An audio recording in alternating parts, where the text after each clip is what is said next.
லாவணி என்ன பண்ணுறாங்க, ராகவ் ரூமுக்கு வராங்க. அப்போ வந்து அங்கே அபி வந்து எல்லாத்தையும் வந்து ஏற கட்டிட்டு வெளியே போயிடுறாங்க. அப்போ கரெக்டாக அவங்க வழுக்கிற மாதிரி அந்த அவங்களோட அந்த ஸ்லிப்பர் வந்து வழுக்கி விட்டுடுது.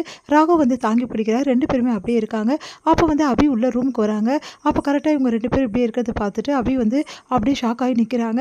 உடனே லாவணியா வந்து இதுதான் சான்ஸ்ன்னு சொல்லிட்டு அப்படியே வந்து எழுந்துக்காமல் அப்படியே இருக்காங்க. என்ன லாவணியா ஓகே தானே அப்படின்னா, ஓகே தான் அப்போ எழுந்துக்கோ அப்படின்றாங்க. ராகவ் ஓகே சாரி ராகவ் அப்படி சொல்லிட்டு அப்படியே எழுந்துக்கிறாங்க. அதை பார்த்துட்டு வந்து ராகவ் நீ பிடிக்கலன்னா நான் என்ன ஆயிருப்பேன், நீ இப்படி பிடிச்சது தான் எனக்கு நிம்மதியாக இருக்குது அப்படின்ற மாதிரிலாம் பில்டப் பண்ணுறாங்க. அதெல்லாம் கேட்டு வந்து அபி அமைதியாக இருக்காங்க. அடுத்து வந்து ராவணியா வெளியே வராங்க, அபி வெளியே போகிறாங்க. பார்த்தல எங்கள் 2 பேருக்கும் வந்து எப்படி கெமிஸ்ட்ரி ஒர்க் ஆகுதுன்னு சொல்லிட்டு அப்படின்னோடனே உனக்கு அசிங்கமாக இல்லையா சொல்கிறதுக்குன்றாங்க. அது கேட்டு வந்து லாவணியா டென்ஷனாக வராங்க. பின்ன என்ன ராகவோட தாங்கி பிடிச்சாரு, அதுக்காக என்ன வேணாலும் பேசுவியா நீ, அவர் நீ இல்லாமல் யார் ஸ்டாஃப் உள்ளே வந்திருந்தாலும் அவங்க இந்த மாதிரி விழுந்தா கண்டிப்பாக தாங்கி தான் பிடிச்சிருப்பாரு. அதனால் வழுக்கி விழுந்தவங்களாம் தாங்கி பிடிச்சவங்களுக்குலாம் கெமிஸ்ட்ரி ஒர்க் ஆகுதுன்னா எப்படி அப்படின்னோடனே அப்படியே பார்த்து முறைச்சிட்டு போகிறாங்க. சே இவ இப்படி பேசுகிறாளே அப்படின்னு சொல்லிட்டு அடுத்து வந்து இங்கே வந்து அபி வந்து யோசனை பண்ணிகிட்டே வராங்க. ராகவ் வந்து அப்செட் ஆகிறதும் அதே டைமில் வந்து ராகவ் வந்து பேசின பேச்சும் எல்லாமே யோசனை பண்ணிகிட்டே வராங்க. இந்த முரளிக்கிட்ட ஏதோ தப்பு இருக்குது அப்படின்னு சொல்லிட்டு யோசிக்கிறாங்க. முரளி என்னை பார்த்து வந்து ஒளிஞ்சு ஏன் பார்க்குறான் அப்படின்னு சொல்லிட்டு யோசிச்சுட்டு இருக்காங்க. இந்த முரளி ஏதாவது ஒன்று பண்ணியே தீரணும் அப்படின்னு சொல்லிட்டு நேராக அவங்க அத்தை போய் பார்த்துட்டு இந்த மாதிரி முரளி மேலே எனக்கு சந்தேகம் இருக்குன்னு சொல்கிறாங்க. அவங்க அத்தை வந்து இதை தானே நான் அப்பையிலேருந்தே நினச்சிட்டு இருந்தேன் அப்படின்னு சொல்லிட்டு அவங்க அத்தையும் வந்து நம்ம அவையும் 2 பேரும் பிளான் பண்ணி என்ன பண்ணுறாங்க, ஹாஸ்பிட்டலில் வந்து எப்படியாவது முரளியை வர வைக்கணும்னு சொல்லிட்டு பிளான் பண்ணுறாங்க. அதன்படி ஆக்சிடென்ட் பண்ணி எத்தனை பேர் முரளி ஹாஸ்பிட்டலில் சேர்த்துடுறாங்க. முரளிக்கு பழைய நினைவுகள்லாம் வரணும், பழைய நினைவுகளை பற்றி பேசணும் அப்படின்னு சொல்லிட்டு முரளிக்கிட்ட ட்ரை பண்ணிட்டு இருக்காங்க.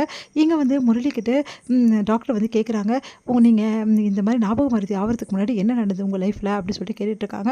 அவரும் வந்து அபியை முதல்ல நான் சந்தித்தேன், அவளை எனக்கு அவ்வளோ பிடிச்சிருந்தது அப்படின்லாம் சொல்லிட்டு இருக்காரு.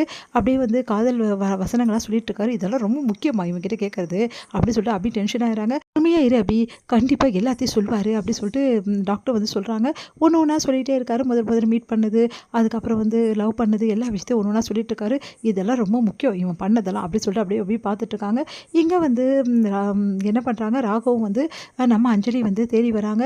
ஐயோ அவருக்கு எப்படி அடிப்படிச்சோ தெரியலையே, அவர் எப்படி இருக்காரோ தெரியலையே, எனக்கு ரொம்ப பயமாக இருக்குது பதட்டமாக இருக்குன்னு சொல்லிட்டு அஞ்சலி வந்து சொல்லிகிட்டே வந்து கேட்டுட்டு அந்த ரூமில் தான் இருக்காருன்னு சொல்லிட்டு சொன்னோன்னா அந்த ரூமுக்கு வர பார்க்குறாங்க.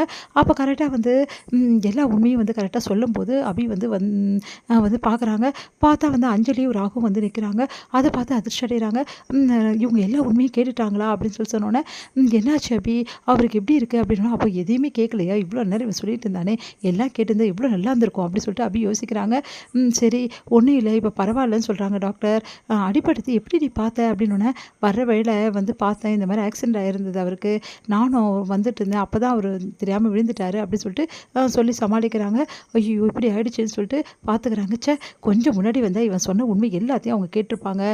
சே ரெக்கார்ட் வேறு பண்ணாமல் விட்டுட்டேனே, ரெக்கார்ட் பண்ணி இந்த காமிச்சிட்டு இருந்தேன்னா என் நேரம் வந்து அந்த ராகவுக்கு நல்ல புத்தி சொல்லியிருக்கலாம். அவரும் என்னை எப்படிலாம் பேசுகிறாரு, இவன் இப்படிப்பட்ட கேவலமாக இருப்பான்னு சொல்லிட்டு அவரும் வந்து தெரிஞ்சுப்பார்ல. சே எல்லாம் மிஸ் ஆகிடுச்சு, எல்லாத்தையும் அஞ்சலி அக்கா வந்து கெடுத்து விட்டுட்டாங்க. இப்போ அஞ்சலி அக்காவும் கேட்கல, யாருமே கேட்கல, இவனும் தப்பிச்சிட்டான் அப்படி சொல்லிட்டு டென்ஷன் ஆகிடுறாங்க. அடுத்து வந்து வீட்டுக்கு வந்தவொடனே வந்து அப்படியே பார்த்துட்டே இருக்காங்க. சே இவன் கேட்டவனா இருக்கானே, இவனை பற்றி ராகவ் கிட்ட எல்லாம் உண்மையை சொல்லலாமா, நம்புவாரா அப்படி சொல்லிட்டு யோசிக்கிறாங்க.